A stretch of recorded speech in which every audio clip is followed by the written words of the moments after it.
porque era um meio também de sair da coisa ruim daqui da região e, que nem eu falei, para passar tempo, para se divertir, para não ficar em casa sem fazer nada. Eu nunca imaginaria que eu faria uma arte marcial. Nunca imaginaria que eu ia me defender. Eles acolhem a gente, tipo, seja campeonato, seja aqui, sempre tá tendo um projeto diferente aqui pra gente fazer.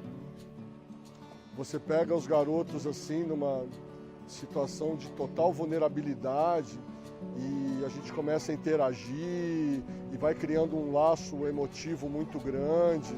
E aí, cara, você não consegue largar mais esse negócio.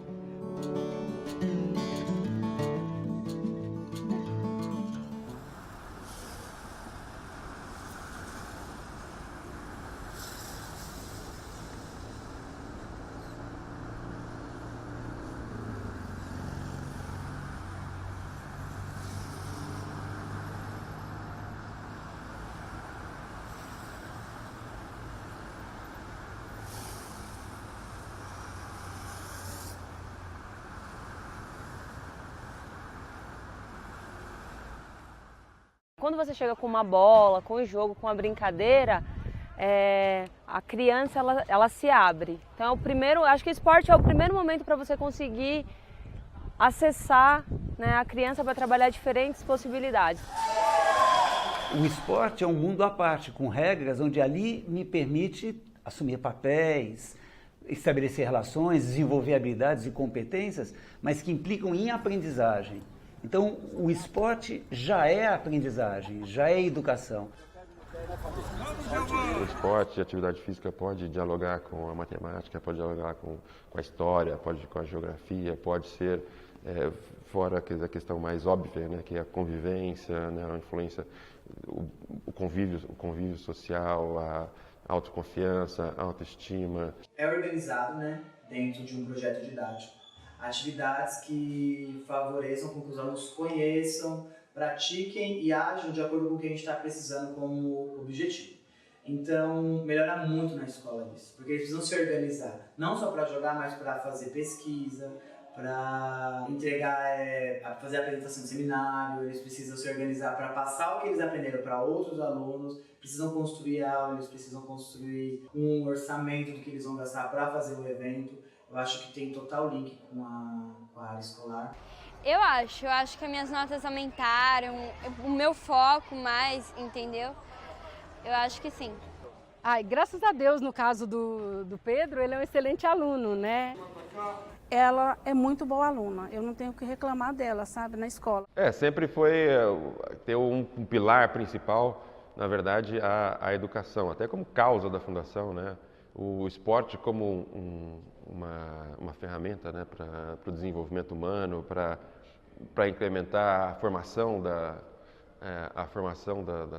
novas gerações aí. Então, sempre teve esse viés ligado muito à educação, à formação e o esporte não como, né, como uma especialização, mas sim como um meio de desenvolvimento humano. O primeiro requisito para as crianças participarem do projeto é elas estarem na escola, né? Só que a gente toma muito cuidado com essa coisa de, se você não está bem na escola, você não pode participar do projeto, senão a gente acaba punindo a criança.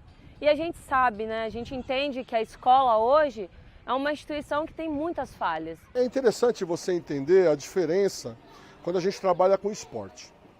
Então você pode trabalhar com esporte de rendimento, onde o teu objetivo é resultado. Então se você vai trabalhar num clube, o clube vai falar assim, olha, eu quero medalha, eu quero troféu. Quando você trabalha num projeto social, a ideia é outra. A ideia é você trabalhar valores. Então aqui o grande prêmio que está em jogo não é medalha, é mudança de comportamento. É mudança de objetivo, de visão, de perspectiva de vida. Esses institutos, como meio de transformação social e como meio de apoio a crianças, eles são importantíssimos, entendeu? Tanto como nessa fase da inclusão social, como estão fazendo, ela fazer com que as crianças se aproximem, entendeu? Não só como o desenvolvimento na parte da habilidade esportiva, mas como também no desenvolvimento social da criança. Acompanhando os alunos, melhora muito a relação do aluno com a aprendizagem, né, do que eles nos relatam, né, no que eles narram, principalmente pelo aspecto, a gente imagina, da relação interpessoal. Eu perdi a vergonha aqui, porque quando eu cheguei aqui eu era pequena, eu não falava com ninguém, ficava no meu cantinho. Aí hoje em dia eu já falo com todo mundo já. Na minha opinião, eu aprendi além do respeito, disciplina, caráter e me encontrar assim mesmo. Disciplina, respeito, defesa, acho que só. Não, tem mais, só que eu não lembro. Ajudar os outros e a ser mais atenta às atividades. Bastante coisa, disciplina, ser humilde e um monte de coisas, respeitar os professores, respeitar os mais velhos, não machucar ninguém, não xingar, não agredir, não machucar.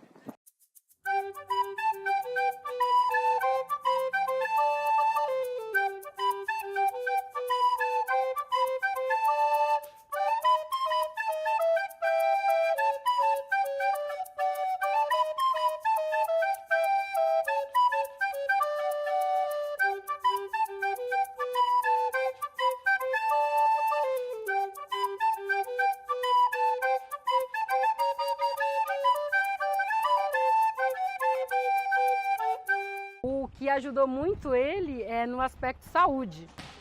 Então, logo quando eu mudei para cá, né, ele apresentava crises de bronquite. Então, isso foi o que mais me incentivou a ele estar no espaço, né? Primeiro, a saúde é um aspecto, um componente, etc., né, que é multifatorial, né? Ou seja, ter mais tempo para descansar também é saúde, ter uma alimentação melhor também é saúde, ter uma boa cama para dormir também é saúde. Ter acesso à escola também pode ser saúde, ou seja, saúde é uma coisa bem ampla, né? Então, se você me colocar crianças sem a oportunidade de ter a vivência esportiva ao lado de crianças com oportunidade de ter vivência esportiva, eu vou dizer, né, que é melhor que elas tenham. É possível criar uma metodologia que possa ser disseminada de acesso à população e que traga saúde e, novamente, movimento, né? Uma cultura de movimento na vida das pessoas. Então, esse eu poderia dizer que é um dos últimos projetos, né? O projeto mais recente do Instituto, pensando nessa ação também para jovens e adultos, né? A prática esportiva ela deve estar inserida desde a fase de criança até a fase de adolescência e até a fase adulta. Na fase da adolescência, a fase da infantil, né, a fase infantil e adolescência, ela tem um aspecto muito importante no desenvolvimento neuropsicomotor da criança, por exemplo. Esse é um ponto importante. O outro ponto importante também, a inclusão social. Então, a gente tem uma relação bastante próxima, né? Especialmente nessa região de vulnerabilidade social, assim, as crianças elas vêm com bastante carência, né? Então, a gente tem uma afetividade muito interessante com as crianças, uma aproximação, talvez porque eles sintam uma abertura, né? Às vezes um abraço, um sorriso. Eu acho que é uma relação bastante acolhedora e é recíproca, porque a gente troca bastante energia. A gente, quando vira professor, e que a gente tem esse carinho e essa proximidade muito com os alunos, a gente acaba sendo psicólogo, acaba sendo ouvinte, enfim. Deles chegarem chorando e sentar e falar, preciso falar com você antes de começar a aula, preciso contar algumas coisas, preciso entender como eu posso falar isso para o meu pai, como eu posso falar isso para a mãe, se você pode me ajudar. Pra mim é como um tio, porque eu tô há pouco tempo aqui. Tecnicamente tem mais alunos que têm mais tempo aqui, mas pra mim ele é como um tio.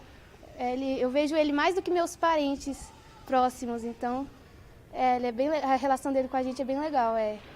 Ensina a gente, tem hora que é para descontrair, é bem legal. Ele é um professorzão, né? Ensina várias coisas, ensina o respeito, né? Ensina as técnicas. E toda vez todos os campeonatos ele tá apoiando a gente lá, tá do nosso lado. E como se fosse, como disse a Sofia, um tio. Com os professores é tudo de bom, né? Tem o Jackson, o Jô, que são professores maravilhosos.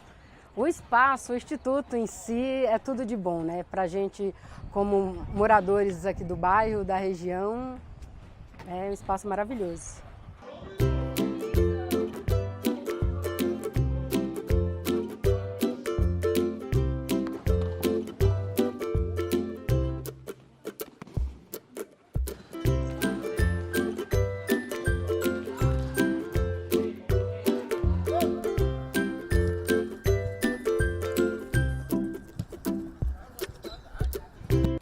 Então, a gente tem todos os tipos de relacionamento, né? Acho que não existe um padrão, assim. A gente tem pais muito ausentes, em virtude de estarem trabalhando, em virtude de crianças também que não têm pai, mãe, tios, né? Às vezes mora com avós que têm problemas até para se locomover. A gente tem pais muito presentes. Os professores que trabalham aqui nesse núcleo têm um afeto muito grande pelos pais e os pais pelos professores e por toda essa confiança que eles têm na gente. Acho que é uma relação muito estável.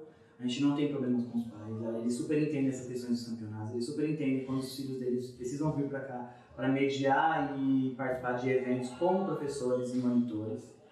E é um impacto, na verdade, é um impacto social que tem. E a gente tem muitos resultados de pais que falam que os filhos melhoraram bastante na convivência dentro de casa após participar das atividades do São Luís. Eu posso falar pelo sensei, né? Eu tenho uma relação muito boa com ele, muito boa mesmo. É tanto que se Sofia tiver com algum problema em casa, eu falo com ele, sabe? E também se ela tiver algum problema, ele fala comigo. Então eu com ele, com o sensei, eu tenho uma comunicação muito boa mesmo. A gente se comunica bastante. Então eu criei um grupo de WhatsApp que entram os alunos e entram os pais. E a gente começa a discutir valores em grupo. Então, por exemplo, eu faço algumas cobranças que são públicas, do tipo, e aí, todo mundo foi dormir cedo hoje porque amanhã tem treino? Todo mundo fez lição de casa? Então, é uma relação que extrapola o tatame. E eu preciso isso. Então, e acaba existindo uma cumplicidade minha com os pais, que eu me aproximo muito da própria educação dessa garotada. E a gente tem muito feedback de pai também, sabe? De ligar pra gente, né? A gente tem um canal, hoje em dia com as redes sociais, né? Muito próximo, de mandar mensagem, de dar feedback. Poxa, meu filho melhorou na escola, melhorou o comportamento em casa. Enfim, a gente recebe bastante feedback positivo. Então, a Sofia já vai fazer 5 anos, né? Que está aqui no Instituto. Ela entrou para cá com os 9 anos.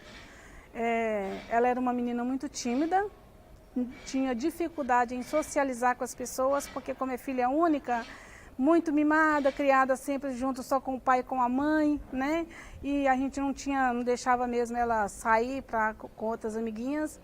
E aí, quando eu consegui essa vaga para ela aqui, eu percebi com menos de 1 ano a diferença. Desde cuidar do seu próprio uniforme, cuidar da sua chuteira, né? Porque a gente, por ter uma vida tão corrida, então é necessário que eles tenham uma boa organização, seja do seu tempo, cuidar do seu material, de vir para o núcleo, né? Que os professores sempre pedem, todo mundo de camiseta, todo mundo de uniforme, né? Então, isso é interessante e ajuda bastante, só tem a acrescentar, né? O grande orgulho, o grande alimento é ver o aluno empoderado, não importa a idade que ele seja, empoderado no sentido de se sentir pertencente, que aquilo é dele, que ele ama aquilo, que ele se realiza aquilo e dá relatos de como isso mudou às vezes a relação com a família, ou com a escola, ou com os próprios colegas, com o próprio corpo, né? As diferentes pautas, né? Ou dimensões que o esporte vai significando para cada pessoa, cada um tem uma busca, né? Então quando a gente vê um relato de que a busca fez sentido, a pessoa está engajada, andando pelas próprias pernas, né? Na comunidade, na escola, isso acho que é a maior realização. A aprendizagem, nesse sentido, ela é uma troca, sabe? Eu aprendo muito com as dificuldades, com as histórias que essas crianças e jovens nos trazem, com o tanto que a gente, muitas vezes, é significativo na vida deles e às vezes a gente não tem dimensão, sabe? De mudança de vida mesmo, sabe? Eu deixei de fazer certa coisa aqui porque naquele momento eu lembrei de um ensinamento, de uma palavra, ou de um abraço, ou de um sorriso. Eu entendo hoje, mais que nunca, Bia, que o aspecto afetivo é a grande chave para a transformação da humanidade, assim. Você quer ver uma coisa? Aê, Matê! Matê! Cumprimenta a gente aqui, cumprimenta. Skei, Rei. Aê, pode continuar treinando. É isso aí. Vem cá, mais uma pergunta. Quem de vocês aceitaria agora, eu falei, é um desafio. Quem de vocês aceitaria me abraçar agora? Então tá bom, pode voltar a treinar, vai. Tchau, eu gosto, te adoro. Mais um, vai lá, vai treinar agora, tchau. O seu cabelo é lindo. Vai lá, Bi. Tá respondido?